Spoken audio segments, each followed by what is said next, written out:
Bonjour à tous.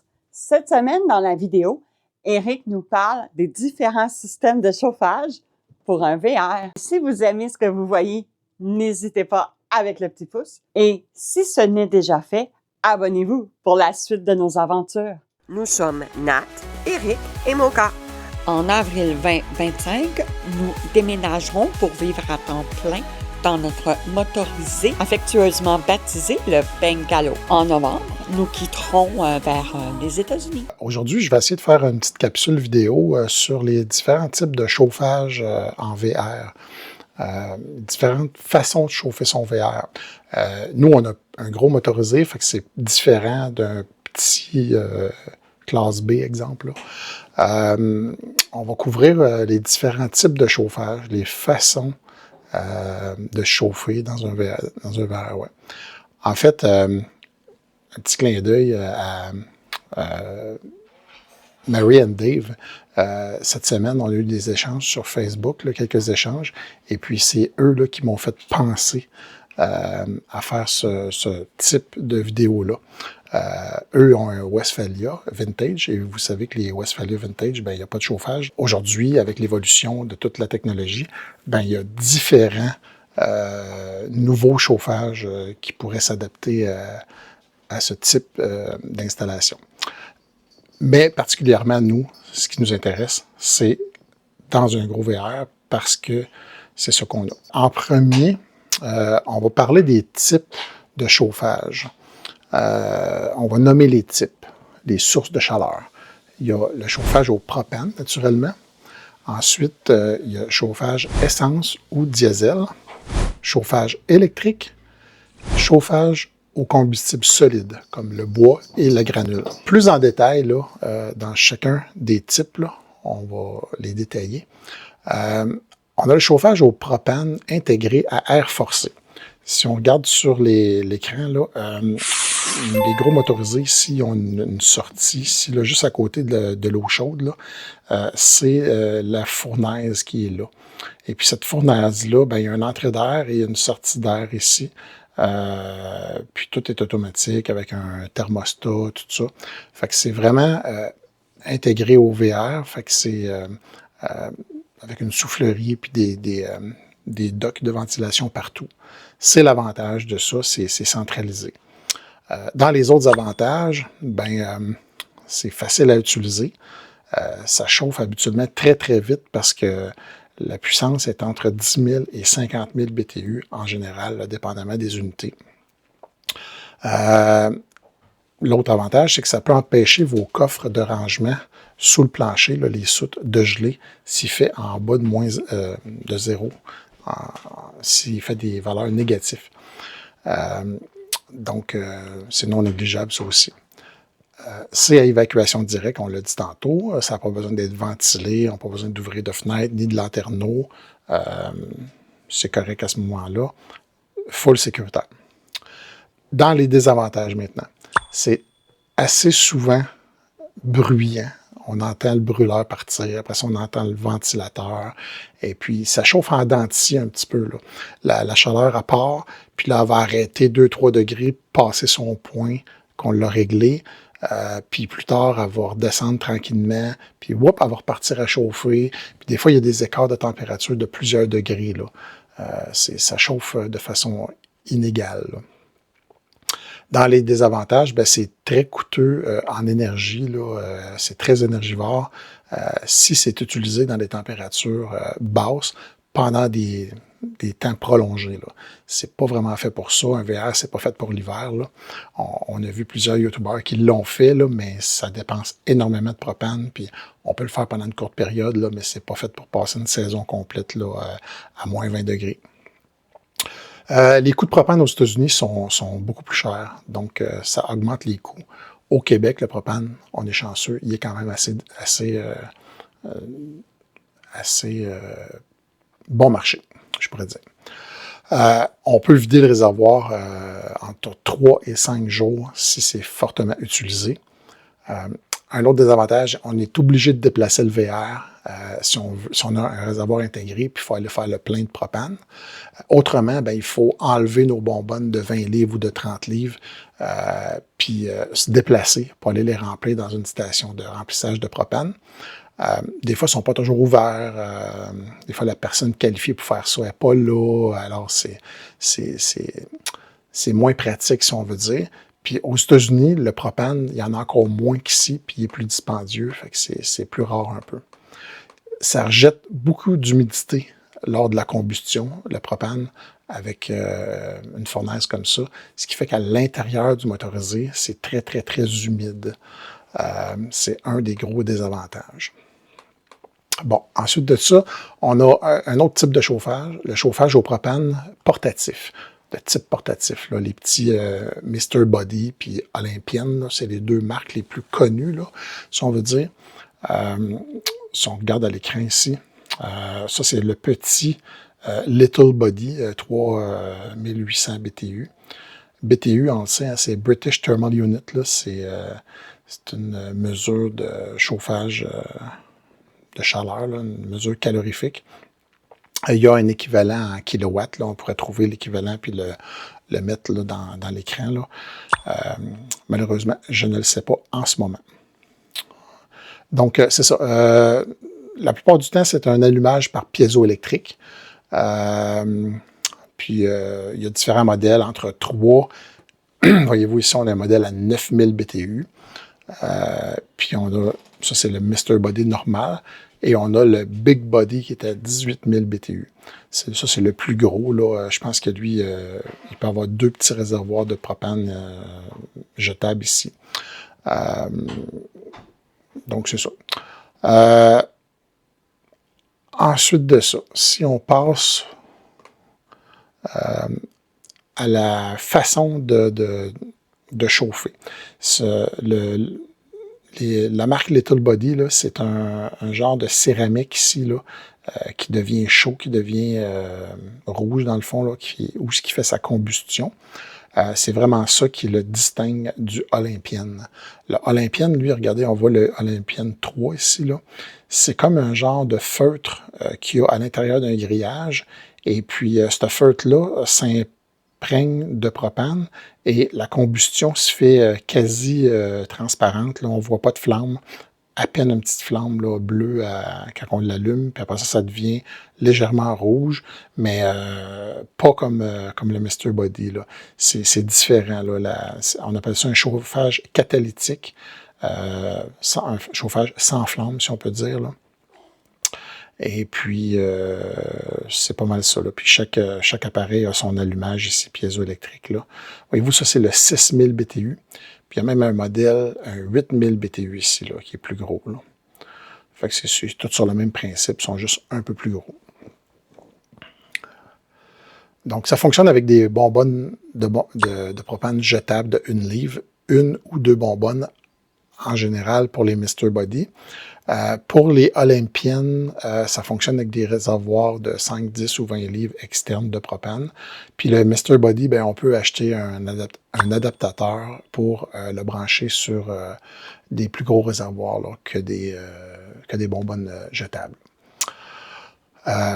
Les avantages de ça, ben, c'est vraiment compact en général, surtout pour les Mr. Body qui sont portatifs. Ceux-là sont portatifs aussi, on peut les mettre sur un pied, comme on peut voir sur la photo. Par contre, on peut les fixer aussi au mur, ce qu'on ne peut pas faire avec le Mr. Body. On peut dire que c'est relativement peu cher, la gamme Mr. Body. Olympian, un petit peu plus. L'avantage de ce type de chauffage-là, c'est que c'est très, très, très silencieux. C'est vraiment ça qui les distingue, là, parce qu'il n'y a pas de ventilateur, puis ça consomme très, très peu de propane. Là, fait que ça extensionne la durée là, qu'on peut être en boondocking ou off-grid sans être obligé d'amener beaucoup, beaucoup de réservoirs. Là. Ça peut servir aussi si on a un Mr. Body, de chauffage d'urgence, si notre chauffage principal tombe en panne. Là, ça peut servir de backup. Les désavantages, ben, comme le chauffage à air forcé au propane qu'on a vu tantôt, ben, le Mr. Body il fait beaucoup de condensation dans l'air. Puis, ça prend une certaine ventilation. Le Mr. Body et le Wave, il faut ouvrir un petit lanterneau de toit ou une fenêtre un petit peu pour avoir une légère ventilation pour éviter l'accumulation de monoxyde de carbone. Je dirais que le Mr. Body est peut-être pire. Le Wave demande moins, mais quand même, c'est toujours conseillé d'avoir une petite ventilation.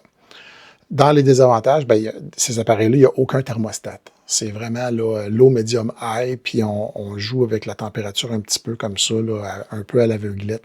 Alors, c'est vraiment des chauffages d'appoint, si on peut dire. C'est pas des chauffages où on a le full contrôle de la température puis que c'est automatique, là. Bon, ensuite de ça, on peut avoir les styles Webasto et Barcher ou les chauffages diesel chinois, qu'on peut dire, là. Les marques les plus connues, c'est Eberspacher, Espar, là, si on veut, et Webasto. OK. Voyez-vous, ici, on a un modèle Webasto à essence. Et donc, tantôt, on avait un modèle Eberspacher à diesel. Il y a deux principes, hein. C'est air forcé ou antigel. Là, j'en ai pas ici, là, mais il y a un modèle de Webasto qui chauffe l'antigel. C'est surtout pour la préchauffe des véhicules, des gros véhicules lourds, des gros tracteurs, pour les aides au démarrage. Pour le chauffage des cabines, c'est plutôt rare, là. Donc, nous, on va plus s'arrêter sur le chauffage à air forcé. Il y a beaucoup de bateaux, de machinerie, des autobus, puis des VR, puis très, très, très populaires dans les van life, là, les petits classes B, sont vraiment chauffés avec ça. C'est ce que j'ai recommandé là, à Dave là, pour son Westphalia. Je sais qu'ils sont très dispendieux. Par contre, il y a un modèle moins dispendieux qui existe. C'est le modèle ici, le Velit. Ça, c'est un modèle chinois. C'est un modèle 4000 BTU. Il est vraiment plus performant que le modèle Webasto ou Espar 2 kW. Là, c'est un 4 kW naturellement. Mais il est vraiment pas cher par rapport à ce qu'il offre là. Donc, il est tout digital et c'est le meilleur des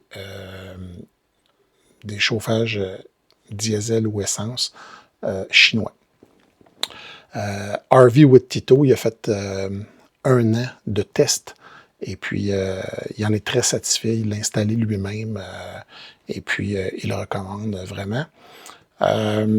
D'autant plus que ce modèle-là, il y a l'ajustement de l'altitude. Quand on monte en montagne, en élévation, puis on s'élève en altitude, les autres modèles ont tendance à être moins performants jusqu'à arrêter de fonctionner quand c'est trop en altitude. Ce modèle-là, il s'ajuste automatiquement. Donc, l'entrée d'air et puis d'essence s'ajuste automatiquement. Alors, dans certaines régions, c'est un must, là, ça prend vraiment ça. Bon, les avantages, ça peut être relié directement au réservoir de carburant du véhicule, donc on n'en manque jamais, et c'est ça, ou être relié à un réservoir externe, c'est à notre choix. Les modèles chinois sont peu dispendieux, mais sont peut-être un petit peu moins fiables, puis sont pas homologués CSA, c'est le défaut.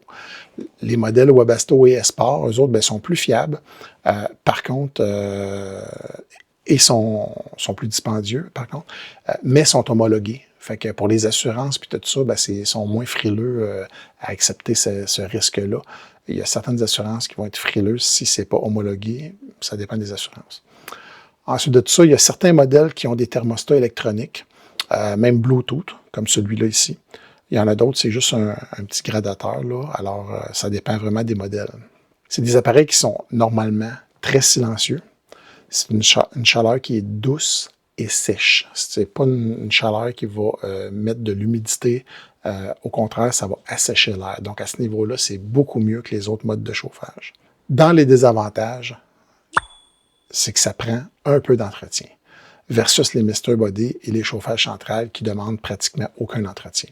Peu puissant, entre 2 et 5 kW, ou la conversion à peu près entre 5 et 17 000 BTU, comparativement au chauffage central qui peuvent aller jusqu'à 40 puis 50 000 BTU. Par contre, ça consomme beaucoup moins. Ça demande certaines habiletés si on va en faire l'installation nous-mêmes, l'installation DIY, do it yourself, ou bien il faut faire affaire à un spécialiste pour être sûr que ça soit bien installé. Certains modèles bas de gamme vont perdre de la puissance avec de l'altitude, je l'ai dit tantôt. Ensuite de ça, dans les chauffages électriques, on a les petits portatifs, les petits cubes portatifs à céramique. Ça, on peut voir ici. Ouais, ça, on peut voir ici, là. Canadian Tire, exemple, c'est un exemple. Là. Il y en a beaucoup de sortes, là. C'est vraiment pas dispendieux. Et puis, il y a vraiment de toutes les sortes, là. Moi, j'ai acheté celui-là hier. C'est vraiment un petit modèle très, très, très le fun parce que lui, là, il peut chauffer à 170 watts au minimum et 250 watts au maximum. C'est vraiment peu, mais pour une salle de bain ou bien pour chauffer les soutes, là, les coffres, là, juste pour pas que ça gèle quand on est branché. Parce que faut dire que quand les thermopompes fonctionnent ou qu'on fonctionne avec des chauffages céramiques sur le premier plancher, ça chauffe pas les soutes. Donc, nos tanks d'eau propre et d'eau grise, d'eau noire, là, nos tuyauteries, tout ce qui est en dessous du plancher, c'est pas chauffé. C'est chauffé uniquement si le chauffage au propane fonctionne parce que les gaines de ventilation passent dans les soutes, fait que ça garde les soutes tempérées. Mais si on est branché sur l'électricité, puis on chauffe en haut électricité pour que ça coûte moins cher de propane, ben on peut avoir une ou deux petites chaufferettes comme ça, puis les mettre juste aux endroits où on a des tuyaux ou des réservoirs ou des batteries au lithium qu'on veut pas que la température descende pour être capable de les utiliser. Les batteries, ben, pour être capable de les recharger. Puis l'eau, ben, pour pas que ça gèle. Fait que je vais essayer ça, puis je vais vous en donner des nouvelles, voir si ça fonctionne bien quand je vais l'avoir essayé. Juste pour finir sur ce qu'on disait pour les chauffages céramiques, c'est vraiment pas cher, c'est pratique, il y en a une variété de modèles différents. C'est facile à utiliser, c'est très silencieux, puis ça prend pas beaucoup de place. Par contre, ben, il faut la ranger quand on s'en sert pas, c'est le désavantage. Le contrôle de la température, il est efficace seulement avec les modèles à thermostat intégré. Le modèle que je viens de vous montrer, là, il n'est pas à thermostat intégré. Donc, c'est pas un bon exemple pour ça. Puis ça peut être très énergivore si on l'utilise au maximum, puis qu'on n'est pas branché au secteur naturellement. Ensuite de ça, il y a les foyers électriques, comme on peut voir ici. Ça, c'est la photo de notre bungalow. Ben, on a un foyer ici. Je pointe la télé, là. Ici, on a un foyer là. Et puis, il jette de la chaleur en dessous ici. Puis, on peut avoir le mode ambiance seulement. Donc, ambiance ou chauffage. C'est 2 séries sur certains VR, comme le nôtre, pas toutes les VR.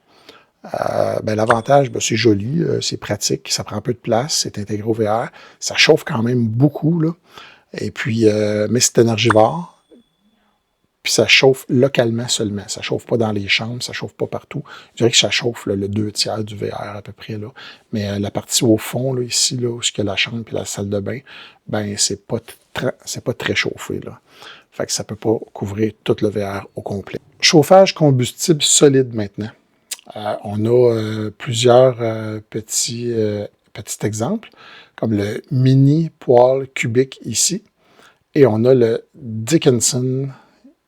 Newport Dickinson ici, qui peuvent fonctionner au bois ou au granule de bois. Alors, mini poêle à bois ou granule de bois, c'est très populaire dans les mini-maisons. Un peu moins dans les motorisés, mais j'ai déjà vu ça dans certaines vannes ou dans certains motorisés. Ben, l'avantage, c'est que c'est pas dispendieux. On peut brûler des branches ou du bois qu'on achète, puis qu'on prend une bûche, puis on le coupe en 3, puis c'est vraiment multiplié. Là. C'est un peu comme notre solo stove, ça prend très, très peu de bois, ou on peut chauffer au granule aussi. Donc, c'est vraiment pas cher parce que ça prend pas beaucoup de bois. Par contre, ben, ça prend beaucoup de main-d'œuvre pour remplir ça à chaque heure ou à chaque 2 heures de bois. C'est encombrant de stocker le combustible, hein, de stocker le bois. C'est salissant. Il peut y avoir des petites bébites, là, des souris qui rentrent là, quand on stocke ça. Ça demande un nettoyage régulier de la vitre, vider les cendres régulièrement. C'est pas permis partout. Il y a des villes qui veulent pas. Et puis, il y a des assurances qui acceptent pas d'assurer quand on a ça d'installer dans un véhicule. Fait que c'est vraiment un peu restrictif, mais c'est quand même une possibilité. C'est pour ça que je vous l'ai nommé. Bien, naturellement, on ne peut pas utiliser ça en mouvement. Il faut enlever la cheminée 3/4 du temps. Ou, si on n'enlève pas la cheminée, ben, on ne peut pas le faire fonctionner en roulant. Les risques de feu, si jamais on a un accident, n'importe quoi, c'est trop de risques. Surtout si on a du propane en plus dans le VR, c'est pas un bon mix. C'est un ou l'autre. Ça ne serait pas un bon mix d'installer les deux en même temps. Fait que, dans le fond, j'espère que ça vous a un petit peu éclairé sur les différents types de chauffage dans les VR. J'ai peut-être été vite un peu. C'est pas une vidéo qui était destinée à aller en profondeur. C'était juste pour vous montrer un peu le big picture de ce qui peut se faire. Et puis, je pense que c'est en vivant dedans, en faisant nos propres expériences, qu'on s'aperçoit ce qui marche, ce qui ne marche pas. Ça peut être une combinaison de plusieurs choses. Là.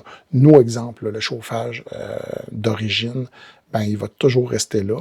On veut faire installer un Ebercher Esport à essence, un 4 kW, pour tempérer les soutes et avoir une petite chaleur tout le temps. Là, ça, on peut le faire rouler même quand on roule.